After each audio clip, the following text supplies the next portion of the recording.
Welcome to best kitchen சமையல். இன்றைக்கி நம்ம சிக்கன் கோலா உருண்டை செய்ய போகிறோம். இது நீங்கள் ஸ்நாக்ஸாக சாப்பிட்லாம் அல்லது சாதத்துக்கு ஒரு நல்ல சைட் டிஷ்ஷாக வச்சு சாப்பிட்லாம். வாங்க எப்படி செய்யலான்னு பார்க்கலாம். ஒரு பேன் எடுத்துக்கோங்க. அதில் 1 ஸ்பூன் எண்ணெய் ஊற்றிக்கோங்க.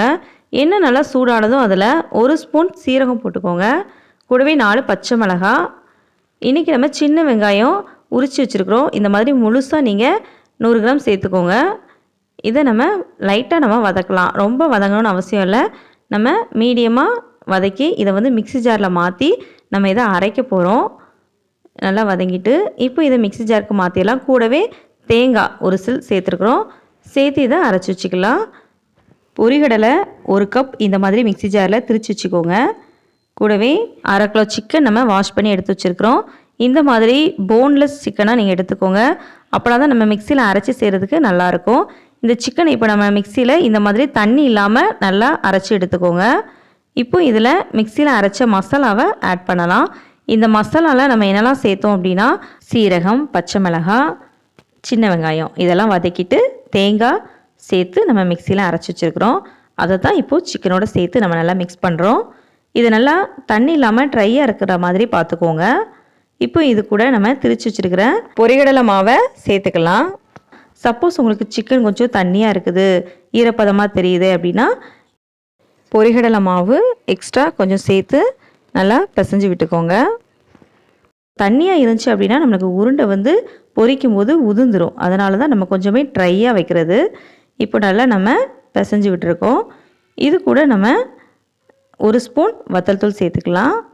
கூடவே 1/2 ஸ்பூன் மஞ்சத்தூள், 1 ஸ்பூன் இஞ்சி பூண்டு விழுது, 2 ஸ்பூன் சிக்கன் கபாப் பொடி, 1 ஸ்பூன் கார்ன்ஃப்ளவர் மாவு, தேவையான அளவு உப்பு இதெல்லாம் சேர்த்து நம்ம நல்லா மிக்ஸ் பண்ணி நல்லா பிசைஞ்சிக்கலாம்.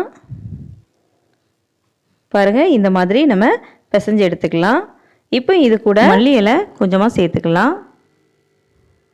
சேர்த்து அதை நல்லா நம்ம மிக்ஸ் பண்ணி எடுத்து வச்சுக்குவோம். பாருங்கள், நம்ம நல்லா மிக்ஸ் பண்ணிட்டோம். இப்போ நம்ம உருண்டை பிடிக்கலாம். பாருங்கள், இந்த மாதிரி கொஞ்சமாக எடுத்து இப்படி உருண்டை பிடிச்சிக்கோங்க. நீங்கள் உருண்டை பிடிக்கும்போது கையில் ஒட்டாமல் இருக்கிறதுக்கு கொஞ்சமாக கையில் எண்ணெய் தடவிக்கிட்டு உருண்டை பிடிச்சிக்கோங்க. சப்போஸ் அந்த உருண்டை பிடிக்கும்போது உங்களுக்கு கொஞ்சம் ஈரப்பதமாக ரொம்ப சதன்னு தெரியுது அப்படின்னா கொஞ்சமாக பொரிகடலை மாவு சேர்த்துக்கிட்டு நீங்கள் உருண்டை பிடிச்சிங்கன்னா உங்களுக்கு உருண்டை நல்லா பெர்ஃபெக்டாக வரும்.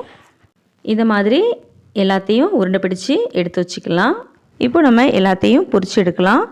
ஒரு பேன் எடுத்துக்கோங்க. அதில் தேவையான அளவு எண்ணெய் ஊற்றிக்கோங்க. எண்ணெய் நல்லா சூடானதும் நம்ம ஒவ்வொரு உருண்டையாக போட்டு பொரித்து எடுக்க ஆரம்பிக்கலாம். நம்ம எல்லா உருண்டையும் போட்டதும் ஃப்ளேமை நம்ம மீடியமாக வச்சுக்கோங்க. அப்படி மீடியமாக வச்சு நீங்கள் பொரிச்சாதான் நம்மளுக்கு அந்த உருண்டை உள்ளெல்லாம் நல்லா வெந்து வரும். இல்லைன்னா நம்ம ஃபுல் ஃப்ளேமில் வச்சோம் அப்படின்னா மேலே மட்டும் சீக்கிரம் அந்த கலர் சேஞ்ச் ஆயிரும், உள்ளே வேகாது. அதனால் ஃப்ளேமை மீடியமாக இல்லைன்னா சிம்மில் கூட வச்சு நீங்கள் இந்த உருண்டையை பொரித்து எடுக்கலாம். நம்மளுக்கு உடனே நம்ம திருப்பி போடாமல் ஒரு 2 மினிட்ஸ் நம்ம நல்லா அந்த மாதிரி பொரிஞ்சதும் அதுக்கப்புறமா இப்படி நம்ம திருப்பி விடுவோம். எல்லா பக்கமும் இந்த மாதிரி திருப்பி விட்டு நம்ம பொரிய விடுவோம். இப்போ நம்மளுக்கு எல்லா பக்கமும் நல்லா பொரிஞ்சு வந்துட்டு இதை நம்ம எடுத்து ஒரு பிளேட்டில் எடுத்து வச்சிடலாம். மீதி இருக்கிற உருண்டையும் இந்த மாதிரி நம்ம பேனில் ஒவ்வொன்றா போட்டு பொரிச்சு எடுக்கலாம். பாருங்கள், இந்த மாதிரி நம்ம நல்லா பொரிஞ்சதும் இதையும் பிளேட்டில் நம்ம எடுத்து வச்சிடலாம். இப்போ நம்மளுக்கு சிக்கன் கோலா உருண்டை ரெடி ஆகிட்டு. இந்த மாதிரி நீங்களும் ட்ரை பண்ணி பாருங்கள். இதை நீங்கள் ஈவினிங் ஸ்நாக்ஸாக கூட வச்சு சாப்பிட்லாம், இல்லைனா சாதத்தோடு வச்சு சாப்பிட்லாம்.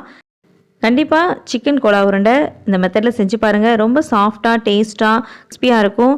இதை செஞ்சு பார்த்துட்டு எங்களுக்கு கமெண்ட் பண்ணுங்கள். எங்கள் சேனலுக்கு சப்ஸ்கிரைப் பண்ண லைக் பண்ண மறக்காதீங்க. தேங்க்யூ.